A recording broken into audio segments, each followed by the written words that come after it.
માલપુર વાલ્મીકી આશ્રમની આગળ જે જગ્યા છે ત્યાં અમારા 3 મોહલ્લાનું પાણી ત્યાંથી વર્ષોથી જતું હતું, પરંતુ ત્યાં અગાડી જે નેક આવે છે એ બંધ કરી દેવામાં આવી છે અને વરસાદનું પાણી અને તમામ મોહલ્લાનું જે વાપરવાનું પાણી નીકળતું હતું એ બંધ કરી દેવામાં આવ્યું છે। ત્યાં ખોટું બાંધકામ કરી દેવામાં આવ્યું છે।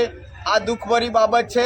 વારંવાર તંત્રને રજૂઆત કરવા છતાંય એ બાંધકામ હટાવવામાં નથી આવ્યું, ત્યાં પાણીનો નિકાલ કરવામાં નથી આવ્યો। આ વખતે વરસાદના પાણીના કારણે મોહલ્લામાં પાણી પેસી ગયું। વારંવાર તંત્રને વિનંતી કરી હતી, તેમ છતાંય આ નેક કરવામાં આવી નથી, આ બાંધકામ હટાવવામાં નથી આવી। આ દુઃખભરી બાબત છે।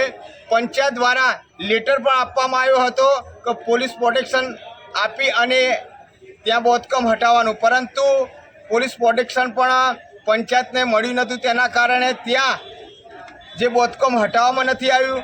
જ્યારે તંત્રને વારંવાર વિનંતી કરવા છતાંય માલપુર તાલુકા પંચાયતમાં ઘોર અંધકાર કહેવાય, જે અધિકારીઓ છે એમને વારંવાર રજૂઆત કરવા છતાંય આ ખોટું બાંધકામ અને પાણીનો નિકાલ કરવામાં નથી આવ્યો।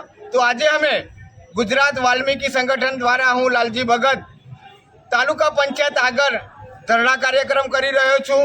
જ્યાં સુધી આ નેકનો અને બાંધકામનો નિકાલ નહીં આવે ત્યાં સુધી હું અહીંથી હટવાનો નથી અને અમારા પરિવારનું કંઈ પણ થશે આ જગ્યા ઉપર તમામ જવાબદારી તંત્રની રહેશે, એવી અમારી માંગ છે।